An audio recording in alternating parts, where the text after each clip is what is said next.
everyone, Flossy here again today. Once again, I'm going to be looking at 3 Eurovision songs. My favourite's going to get 3 points and my least favourite's going to get 1 point. So far, I've looked at 30 songs, so there's just over 10 songs left in the competition to look at. The first song I'm going to be talking about today is Croatia's song. It's by Franka Batalic, possibly pronounced wrong, and the song is called Crazy. For this one, I didn't find a live performance of it. It is in English. I think in terms of the song, it's very modern. Like a lot of songs this year, there's a very slow opening. I thought it was a very slick song. I do think it's slightly similar to Latvia's song because it's kind of like, it has big band elements, but it's kind of a modern big band. There's one moment where she does briefly go into sort of a little speaking part. It's very brief, but it just kind of took it out of it for me. But luckily that one was very brief, so you got back into the song and it got really good again. So to me, this is just like a modern day big band kind of thing, which was really good. I think vocally, just listening to the song in the music video, I think potentially it could have some very strong vocals. They could shine very much. And I think this is the type of song where it can be easily staged. You know, big band songs, you know, a lot of the time you just need like the performer to just stand there with a microphone and sing. You know, it's a very easy song to stage, whereas compared to like a proper dance song or something else like that. Overall, I really liked the song. I thought it was very classic yet modern at the same time. I think it has the potential to be staged very well. The only issue for me is it might clash with Latvia. They're very similar, but luckily they are in different semi-finals. So I don't think, unless they got to the final and they were both positioned right next to each other, I don't think it would be that much of an issue. My second song today is Cyprus's song. It's by Eleni Ferreira and the song is called Fuego. Once again, there's no live performance. I had to watch the music video and this song was in English. In regards to the actual song, I thought it was interesting. It had a very kind of ethnic musical opening and it was a very dancey song. Like a lot of the other songs, it has a very slow opening and then it kind of speeds up as it gets along. And I do like the instrumental melody in the chorus. I thought that was quite good because the chorus is mainly her just singing Fuego, and then this kind of like instrumental bit kicks in, which was quite cool. Obviously there's no live performance, so I can't really judge on vocals, staging or performance. I thought vocally she sounded good in the music video, but you never know. I don't think this is the type of song. I think it's the type of song where you need stronger vocals because it is a dancey song, so you need the vocals to be able to handle like doing any choreography that might go with it as well, depending on how they stage it though. I think overall the song was interesting. It's not particularly my type of song, but I did think it was good. There seems to be kind of quite a few female sung dance songs this year, so it has the potential to possibly be overshadowed by another song. Like a lot of it depends on the running order. A lot of the time it could cause a clash basically, and I think for the chorus, it being mainly instrumental, it can have some great staging opportunities for some choreography, which is really good.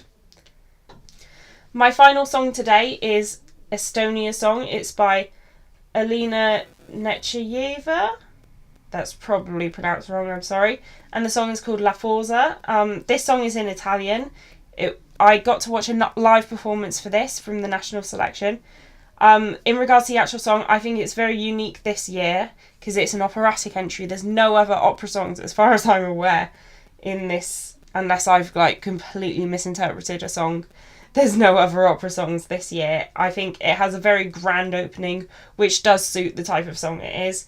And I do like the modern opera elements. I'm not a professional expert at opera. I have no idea what a lot of it is like. So this is kind of, you know, one of the only times I would listen to opera. And it's a very good kind of preview of what opera is like, for me at least. Vocally, I think the vocals were very good. Like I said, I'm not an expert on opera, so I don't completely know how good they were, but to the untrained ear, they sound really good. And obviously, because she's an operatic singer, it's, for me, one of the best vocals of the year, and it's one of the most unique vocals. I think the fact that it's just this one genre on its own stands out for it in a very good way. I think the only other song you can compare this to, like the position it's in, is probably Hungary's song, because there's not really any other heavy metal songs in there, so it could work either way. They're both in these unique positions, which could be good, could be bad, you never know. For this song, staging wise, it was really interesting. It had a very sort of, to me it looked very spacey, I guess. This might be because I just watched one of the Thor films, so I was very like, ooh, the cosmic and everything. So, but that reminded me of that. I think the lights are very beautiful that they use, and I like that they change them once it goes into the chorus. For the first part of the song, I was there going, I'm pretty sure she's not that tall and she stood on something, and she was. And it pays off because she's sort of stood on, I'm guessing it's like a mini platform, because she has this very long dress. It sweeps up, I think, the entirety of the stage. And towards the end of the song, they project lights off the dress, like, so it's like this beautiful display, and I thought that looked very stunning.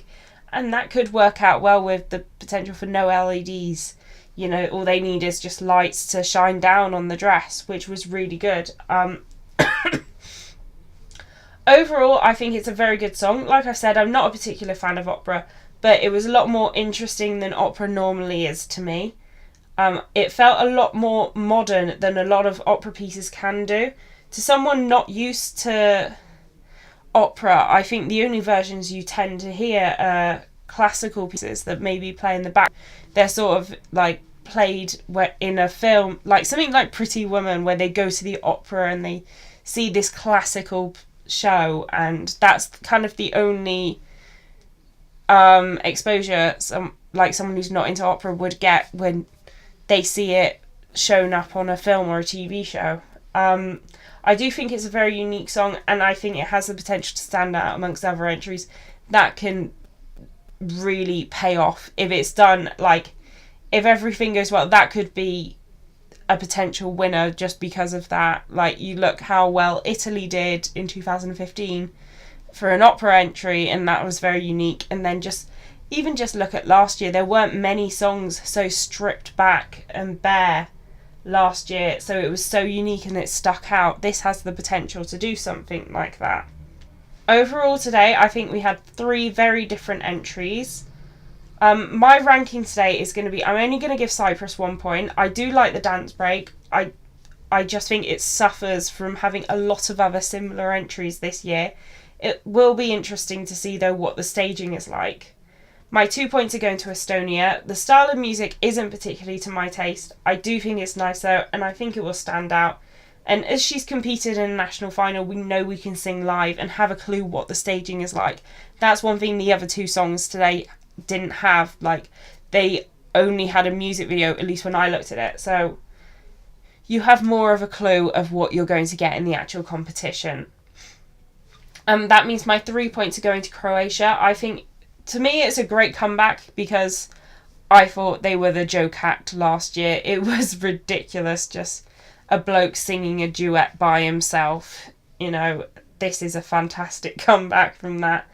I think the song excellently combines classic and modern elements, and it's a very cool song, and I can't wait to hear it live. As a result, Croatia is now joining Belgium, Armenia, Switzerland, Spain, Romania, the Netherlands, Moldova, Italy, Denmark, and the Czech Republic with 3 points. And that means Cyprus is joining Azerbaijan, Austria, Ukraine, Slovenia, San Marino, Montenegro, Malta, Hungary, Germany, and Albania with only 1 point. I've almost seen them all now, so it's shaping up to be a very strong Eurovision, in my opinion at least. And I think it's quite interesting because at the start I noticed the first songs that were released, there was a trend of them not being in English. This might have been because a lot of the songs released earlier were from countries that maybe have more of a tradition of releasing non-English songs. You know, Italy was one of the first ones, and France as well. So maybe that was to do with that. But now we've kind of branched out, and a lot of the songs are in English now. I think I looked at the running order for the first semi-final, I think, on Wikipedia, and it actually says the languages each song is in, and for the most of semi-final one, it's like English, English, English, English, English, Italian, English, English, that kind of a thing. So it's going to be a lot less unique, but maybe the countries that have gone non-English will stand out a bit more because of that. I've been Flossy. Ta-ta!